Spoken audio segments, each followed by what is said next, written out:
మిత్రులందరికీ శుభోదయం. నేను మీ హరి.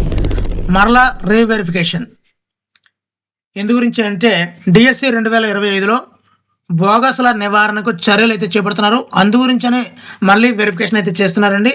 మరి రేపు ఇతర జిల్లాల బృందాలతో కూడా పరిశీలన అయితే జరుగుతుంది.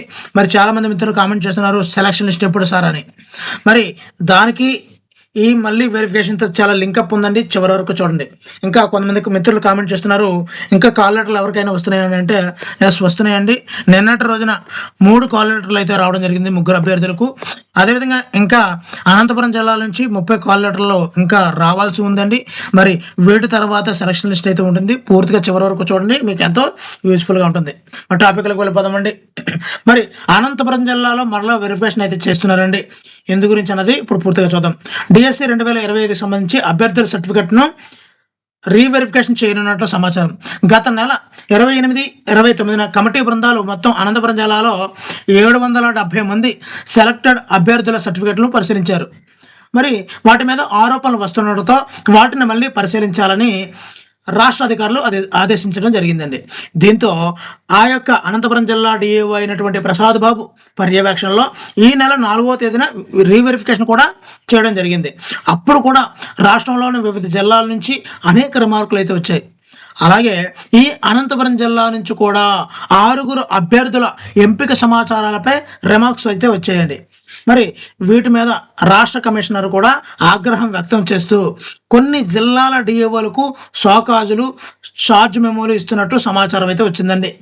అలాగే ముందుగా పరిశీలించిన బృంద సభ్యులతో కాకుండా మరొక కమిటీని, ఇక్కడ రేపు ఇతర జిల్లా బృందాలతో పరిశీలన అన్నాం కదా, మరో కమిటీని సర్టిఫికెట్ వెరిఫికేషన్ చేయించాలని ఆదేశించారు. ఎవరు? రాష్ట్ర కమిషనర్ గారు. దీంతో ఈ నెల 5న జిల్లా విద్యాశాఖ కార్యాలయంలో రీవెరిఫికేషన్ చేయించారండి. అప్పుడు కూడా అనేక రిమార్కులు బయటపడ్డాయట 5వ తేదీన.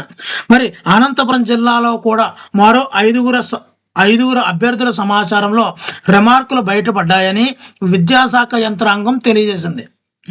మరి ఎప్పుడైతే ఓ జిల్లాలో కమిటీలో ఉన్న కమిటీలో ఉన్నటువంటి ఓ ఎంఈఓ ముందస్తుగా డబ్బులు మాట్లాడుకొని బోగసులకు అండగా నిలిచి తప్పుడు సర్టిఫికెట్లు పెట్టినా అన్నీ సక్రమంగా ఉన్నట్లు పరిశీలన చేసి అప్లోడ్ చేసి పంపారట. అయితే ఆధారాలతో దొరకపోవడంతో ఆ ఎంఈఓను సర్వీస్ నుంచి తొలగించేందుకు కమిషనర్ ఆదేశాలు జారీ చేసినట్లు సమాచారం. ఇక్కడ మనకి ఒక సర్టిఫికేట్ వెరిఫికేషన్కి వెళ్ళిన అభ్యర్థులందరూ కూడా ఒక అభ్యర్థి ఎవరికి తెలియదు. అయినప్పుడు కూడా ఇలాంటి ఆధారాలతో పట్టుకోవడం అనేది చాలా చాలా కష్టం. కానీ ఒక 5 అభ్యర్థులు అయితే పట్టుకోవడం అనేది మామూలు విషయం కాదండి.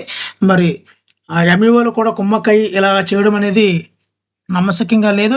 మరి దీని మీద తగిన యాక్షన్ అయితే ఖచ్చితంగా ఉంటుంది. మరి ఇతర జిల్లా బృందాలతో పరిశీలన అయితే చేస్తున్నారండి. ఇప్పటి వరకు జిల్లాలో ఏర్పాటు చేసినటువంటి పరిశీలన బృందాలతోనే డిఎస్సి అభ్యర్థులు అప్లోడ్ చేసిన సర్టిఫికెట్ల పరిశీలన చేపట్టారు. జిల్లాలో పలువురు నకిలీల వ్యవహారాలు, డ్రామాలు వెలుగులోకి వచ్చాయి. ఇప్పటికే ఈడబ్ల్యూఎస్, పిహెచ్, స్టడీ, కుల సర్టిఫికెట్లపై విమర్శలు రావడంపై దాదాపు 20 మందికి పైగా అభ్యర్థులను పెండింగ్ పెట్టారు. కొందరిని రిజెక్ట్ చేసి వారి స్థానంలో కొత్త వారికి అవకాశం కల్పించారు. ఆల్రెడీ మన అందరికీ తెలుసు, రిజెక్టెడ్ లిస్ట్ పెట్టారు. 700 పైచీలకు రిజెక్ట్ లిస్ట్ పెట్టాడు. ఆ విధంగా పిహెచ్, ఈడబ్ల్యూఎస్, స్టడీ, కుల సర్టిఫికెట్లపై విమర్శలు రావడంపై దాదాపుగా అనంతపురం జిల్లాలో 20కి పైగా అభ్యర్థులను పెండింగ్ పెట్టారు. కొందరిని రిజెక్ట్ చేసి వారి స్థానంలో కొత్త వారికి అవకాశం కల్పించారు. ఇంకా కొందరు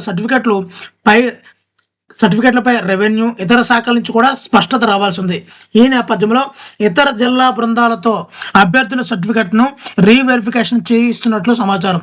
మరి సోమవారం ఇతర జిల్లా కమిటీల అనంతపురం జిల్లాకు వచ్చే అవకాశం ఉందని, వారి ద్వారా మళ్ళీ సర్టిఫికెట్ పరిశీలన జరుగుతుందని డిఈఓ ప్రసాద్ బాబు తెలిపారు.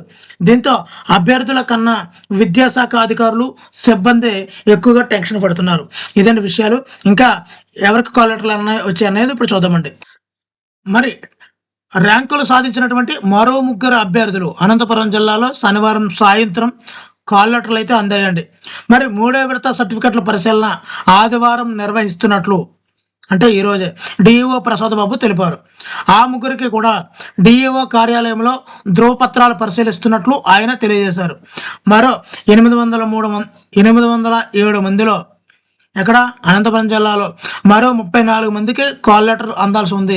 మరి ఈ కాల్ లెటర్లో అనంతరము సర్టిఫికెట్ పరిశీలన అనంతరము అన్ని జిల్లాల యొక్క సర్టిఫికెట్ల పరిశీలన అనంతరం మాత్రమే ఈ యొక్క సెలక్షన్ లిస్ట్ అయితే రిలీజ్ చేస్తారండి. మరి ఆదుర్త పడవద్దు, మరొక 2-3 రోజులు పట్టే అవకాశం ఉంది. ఎందు గురించి అంటే ఇంకొక అనంతపురం జిల్లాలో 34 మందికి ఇంకా సర్టిఫికెట్ పరిశీలన అయితే చేయాల్సి ఉంది. ఇంకా కాల్ లెటర్లు అయితే ఇవ్వాలి.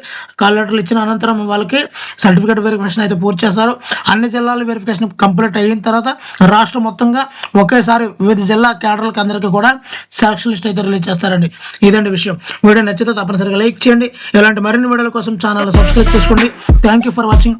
మీ హరి సైనింగ్ అవుట్.